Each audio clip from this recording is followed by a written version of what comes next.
Learning outcomes. After studying this module, you will be able to know the circumstances when fingerprinting a deceased becomes necessary. Prerequisite before fingerprinting a corpse. Methods of recording fingerprints in recent death cases. Methods of recording fingerprints when the dead body is in Rigor Mortis state. Methods of recording fingerprints when decomposition sets in a dead body.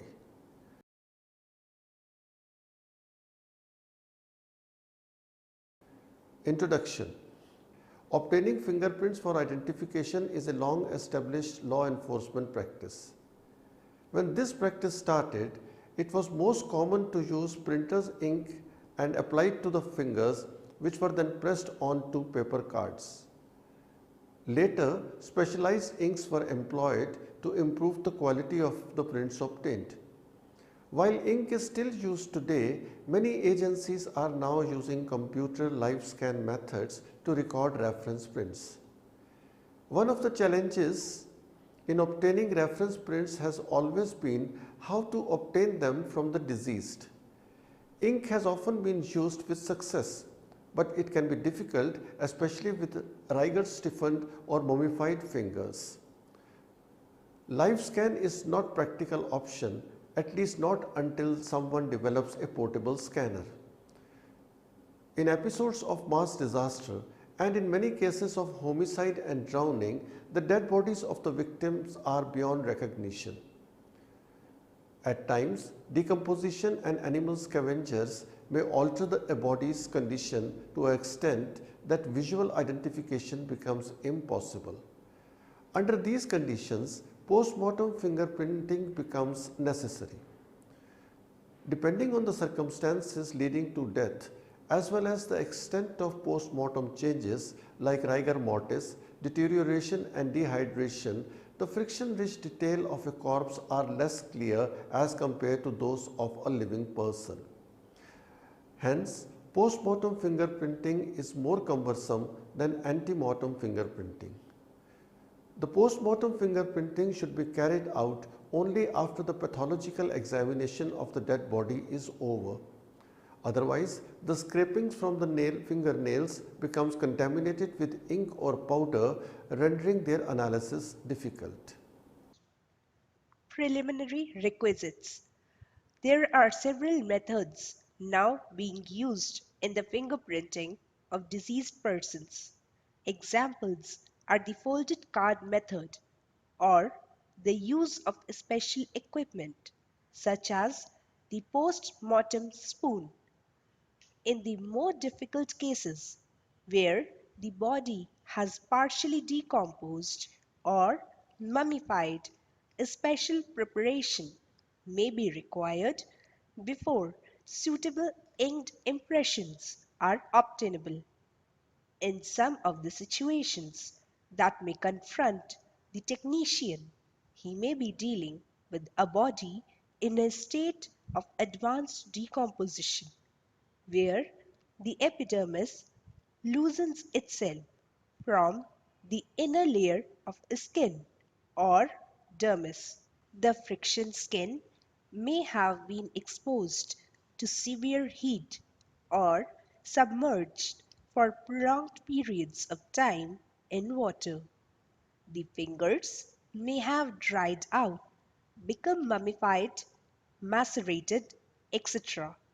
Each one of these situations requires its own solution in order to restore the skin to a state suitable for the recording and photographing of the rich detail. Most of the standard post-mortem techniques are described by Moisans. Regardless of the method employed, we must keep in mind the purpose of fingerprinting the deceased, that is, simply to obtain as much clearly defined rich detail from each finger as is possible. This will hold true whether we have an unknown dead or when the prints will be compared with latents discovered at the scene of a burglary.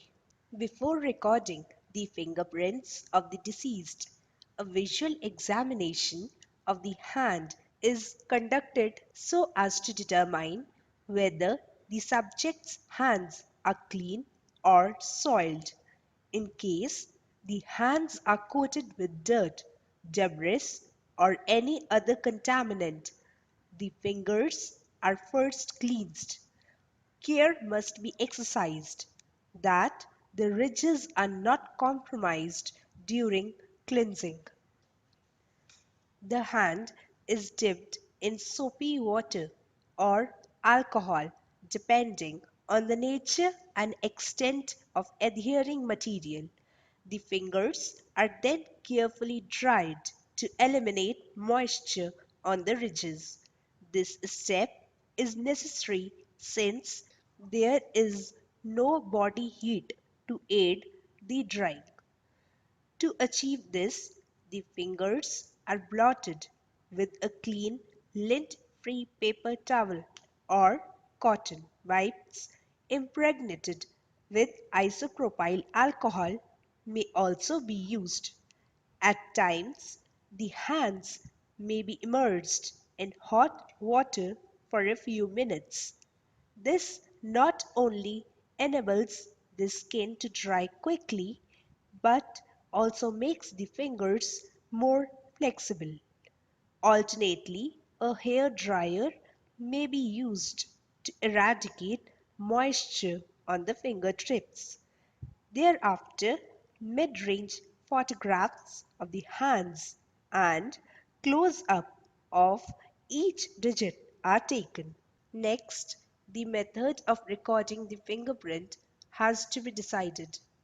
This is dictated by the state in which the body is found. In context of post-mortem fingerprinting, three different stages of the corpse need to be considered. First is recent death stage, second, rigor mortis stage, and third, decomposition stage. Different techniques of fingerprinting have to be called into action for each stage.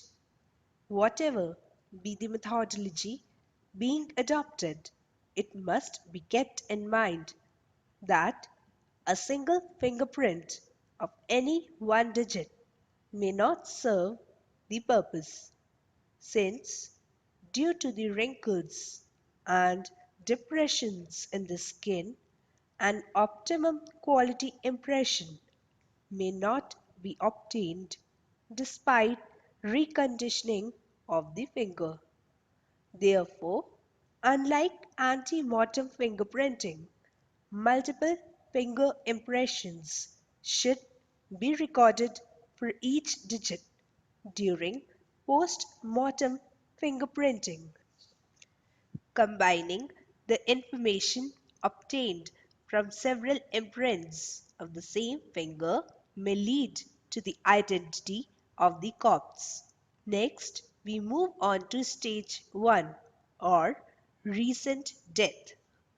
In case a corpse is found within 4 to 7 hours of death, the external organs, including the fingers, are quite flexible. In such cases, it is possible to secure the fingerprints of the corpse by any of the following three methods. First is fingerprint pad method.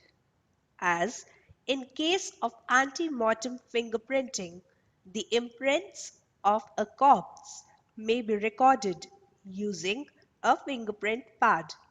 In ante-mortem fingerprint recording, the finger is rolled over the pad, whereas in post-mortem fingerprinting, it is the pad which is rolled over the finger.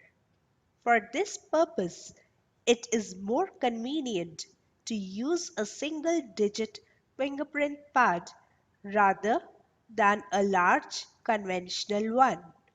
This method may be tried out only if the fingers are sufficiently flexible. Next is fingerprint ink method. If the fingers of the corpse are only moderately flexible, the fingerprint ink method is adopted for recording impressions. A drop of fingerprint ink is placed over a spatula and spread out using an ink roller. A horizontal roller is preferred over a vertical one. A fingerprint card is next placed in a fingerprint spoon. The latter is a curved metallic device that is used for recording post-mortem finger impressions. With the index card firmly embedded inside its curved part, the spoon is rolled over the inked finger. The impression gets imprinted on the card, which is then preserved for record. The procedure is repeated with the remaining fingers. At a time, only one particular finger is inked, and after its impression has been printed, the next finger is inked. Now we will study about the fingerprint powder and tape method. If the fingers are quite rigid, the fingerprint powder and tape method is commonly used. In this method, black fingerprint powder is applied on the fingertip with the aid of a camel hair brush. The quantity of the powder should be sufficient to cover the entire pattern area. Any excess is blown off. A piece of fingerprint lifting tape is pressed firmly against the fingertip. The tape piece is removed and pasted over the appropriate box of the index card. Since the tape is quite elastic in nature, it readily conforms to the shape of the finger. Hence, the entire rich pattern is reproduced by this method. Next, we move on to stage 2, that is, corpse in rigor mortis state. If the onset of rigor mortis begins, the fingers need to be straightened before recording the imprints. This may be done by pressing on the finger just above the knuckle zone. Another method is to bend the wrist in direction of the forearm and press each finger close to the palm. If these methods fail, then a finger straightener may be used to unclasp the digits. If the body has remained in a state of rigor mortis for a long duration, the skin of the fingers become shrunken and wrinkled. In such cases, a suitable fluid must be injected beneath the skin so as to remove the wrinkles and to restore the fingers to their original shapes. Hot water, melted paraffin wax, and oils may be used for this purpose. However, a mixture of gelatin and glycerine in the ratio of 1:7 volume by volume has been found to be most effective.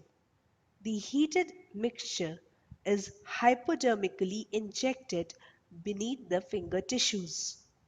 Air too may be injected hypodermically to flatten the shrunken fingers.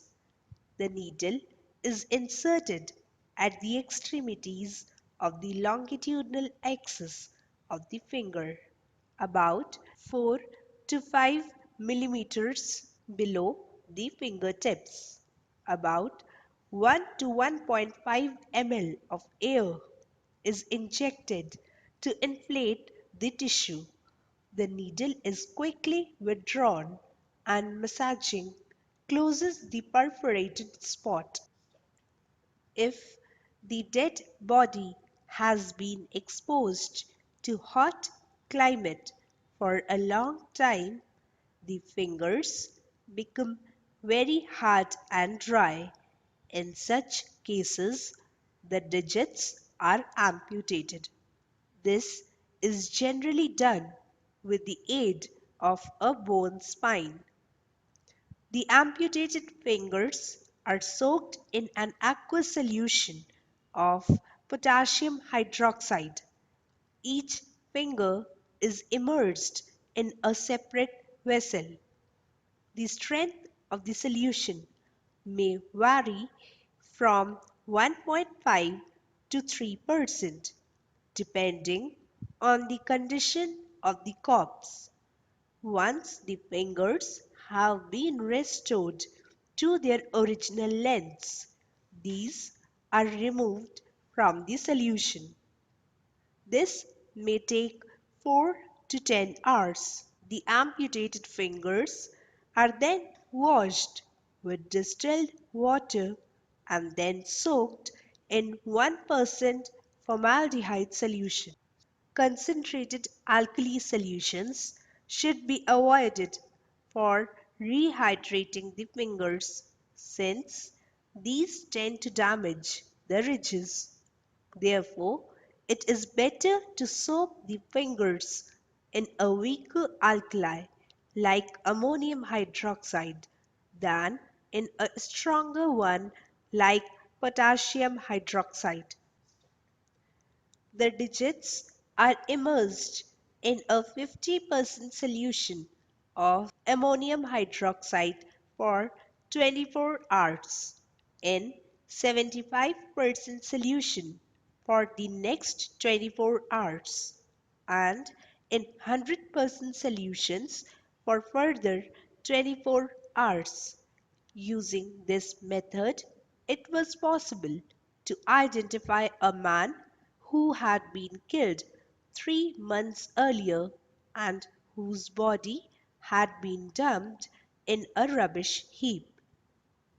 Ethylene diamine tetraacetic acid, or EDTA, a chelating reagent, may also be injected to inflate the fingers. The reagent is dissolved in a saturated detergent solution and the pH is adjusted to 7.5. The method works even in the absence of pH adjustment but takes a much longer time. In either case, it gives satisfactory to good fingerprint patterns. Dehydrated fingers may be softened by injecting two commercially available formulations, Metaflow and Restorative. The former is an embalming pre-injection fluid that is used to restore permeability to the cell membrane, while the latter is a biopolymer that is used to rehydrate desiccated tissues.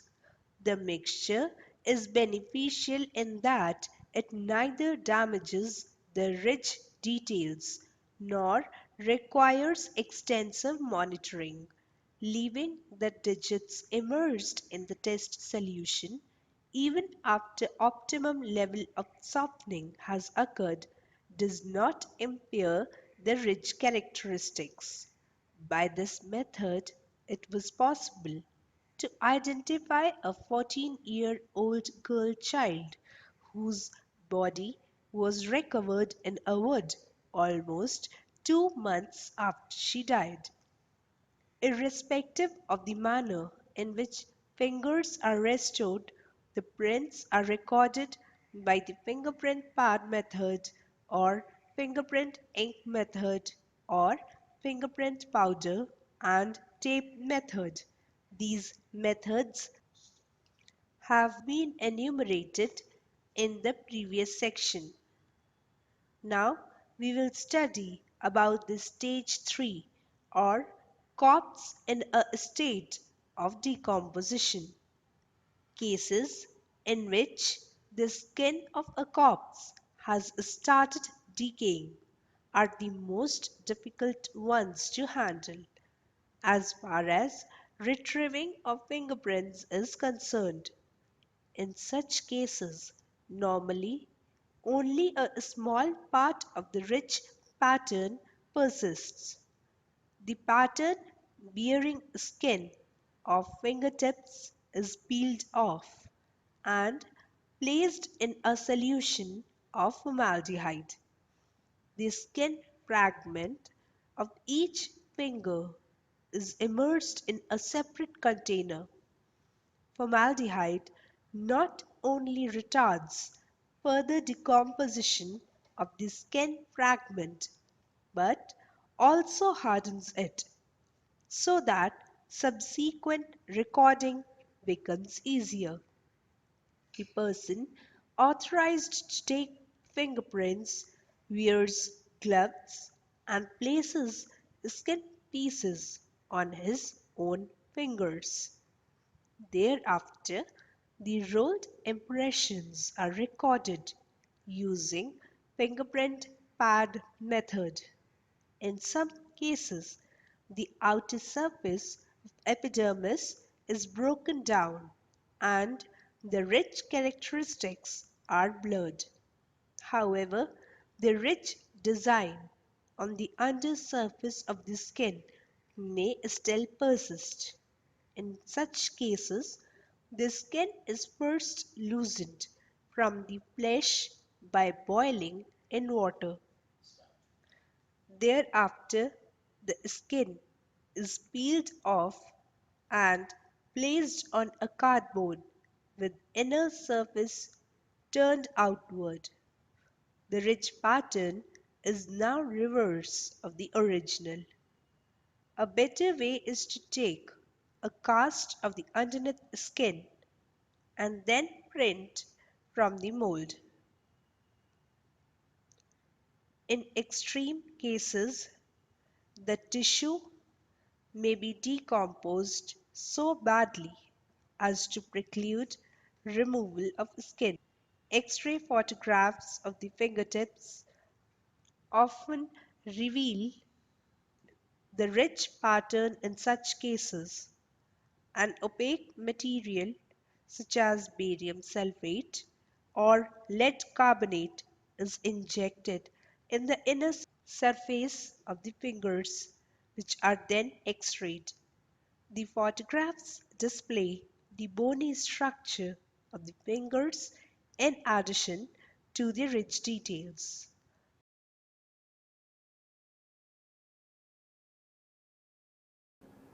Summary. For recording the fingerprints of the deceased, the fingers need to be reconditioned.